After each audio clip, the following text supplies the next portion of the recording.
ये वाला क्वेश्चन कैसे करेंगे देखो जरा।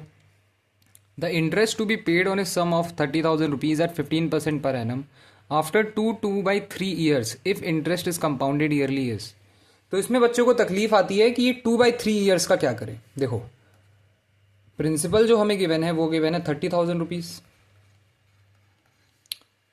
रेट ऑफ इंटरेस्ट हमें गिवन है 15% पर एनम, और टाइम पीरियड मुझे गिवन है 2/3 ईयर्स। ठीक है, तो इसमें जो सी आई का फॉर्मूला लग जाएगा। सी आई का फॉर्मूला क्या होता है? सी आई का फॉर्मूला होता है P 1+R/100 to the power n minus P. n क्या होता है? n होता है number of times compounding is taking place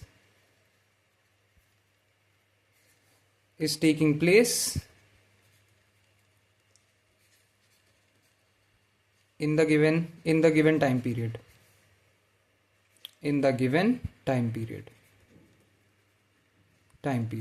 ठीक है।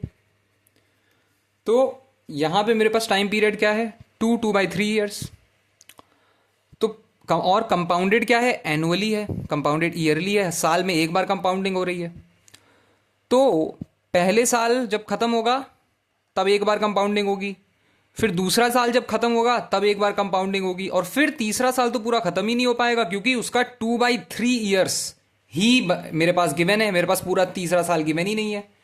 तो जो n की वैल्यू होगी वो आएगी 2। n की वैल्यू आएगी 2। तो क्या सर ये जो 2/3 ईयर्स बचा रह गया है इस पे इंटरेस्ट कैलकुलेट ही नहीं होगा?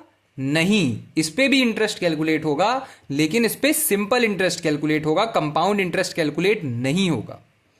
ये जो 2/3 ईयर्स होता है, 2/3 ईयर्स होता है, फ्रैक्शन में टाइम बचता है, इस पे simple interest is calculated. Simple interest is calculated on the left over time period, जो कि फ्रैक्शन में आ रहा होता है, जो कि फ्रैक्शन में बच रहा होता है ना, ये वाला टाइम। ये तो पूरा का पूरा मुझे मिल गया एक नंबर, और यहां पे जो फ्रैक्शन में बच रहा होता है इस पे सिंपल इंटरेस्ट कैलकुलेट होता है। तो पहले की 2 ईयर्स की पहली बात करते हैं। फॉर फर्स्ट 2 ईयर्स, इस पे तो अपना सी आई का फॉर्मूला लग जाएगा। P 1+R/100 to the power n minus P. तो P की वैल्यू क्या है? P की वैल्यू है 30,000।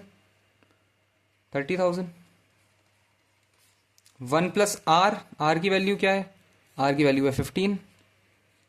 100 टू द पावर n है 2 माइनस 30,000। ये सिर्फ और सिर्फ हम पहले के 2 साल की बात कर रहे हैं, पहले के 2 साल की।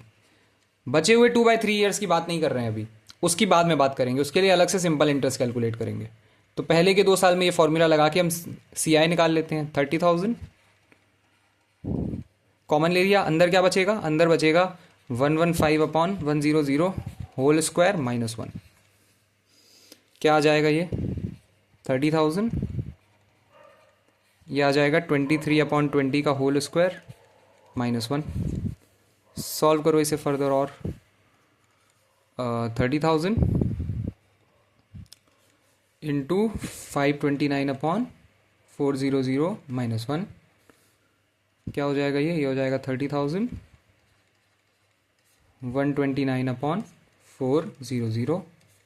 ये और ये चला गया, 4 7 जा 28, 5 जा 129 इंटू 75, 9 5 45, कैरी के ऊपर 4, 14 के 4, कैरी के ऊपर 1 6, 9 7 63, कैरी के ऊपर 6, 14 20 के 0, कैरी के ऊपर 2 9, 5 7 6 9, 5 7 9 6 9 6 7 5 9 6 7 5 रुपीज कंपाउंड इंटरेस्ट आया।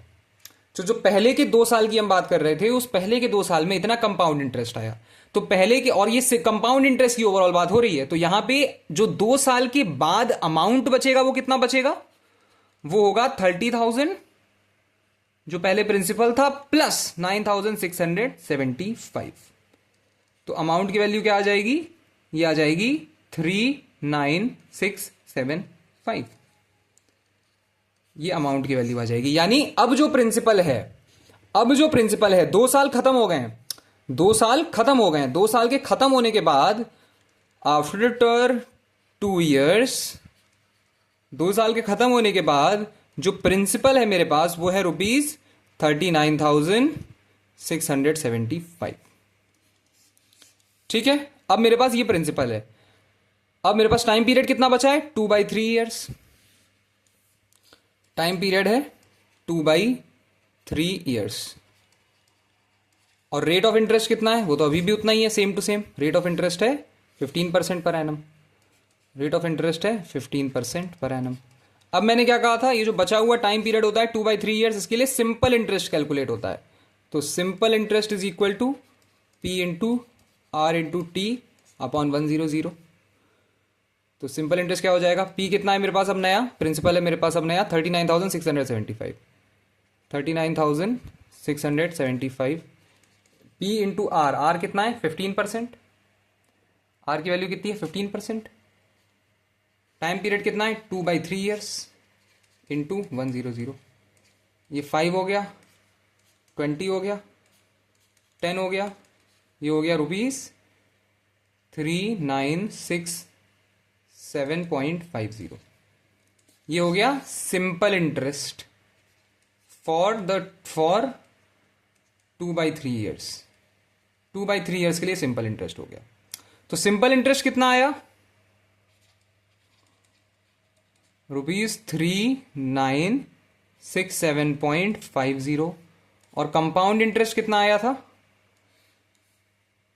कंपाउंड इंटरेस्ट आया था ये रहा 9675 ₹9675। ओवरऑल इंटरेस्ट कितना आएगा, फाइनल इंटरेस्ट जो कि पे करना है वो कितना आएगा, वो आएगा 3967.50 में 9675 ऐड कर दो। 0 5 12 के 2 कैरी के ऊपर 1 8 1 2 3 4 5 6 14 के 4 कैरी के ऊपर 1 16 के 6 कैरी के ऊपर 1 13,642.50 13,400 हाँ या 642 13,642 ये रहा ऑप्शन डी, ये रहा। ओके, समझ में आया कैसे करते हैं ये वाले क्वेश्चन, जिसमें भी टाइम पीरियड फ्रैक्शन में गिवन हो और इस तरीके के फ्रैक्शन में गिवन हो, वहां पे सिंपल इंटरेस्ट निकाल लेते हैं। जो पूरा मेरे पास टाइम पीरियड गिवन था, जो फुल नेचुरल नंबर मेरे पास गिवन था, उस पे मैंने पूरा का पूरा नॉर्मल कंपाउंड इंटरेस्ट के फॉर्मूले से कैलकुलेट किया, और ये जो बचा हुआ टाइम पीरियड था इसके लिए मैंने सिंपल इंटरेस्ट कैलकुलेट कर दिया। जितने भी ऐसे क्वेश्चन होते हैं वो इस तरीके से सॉल्व किए जाते हैं, सबसे अच्छा तरीका होता है ये। ओके, इसी की प्रैक्टिस करना।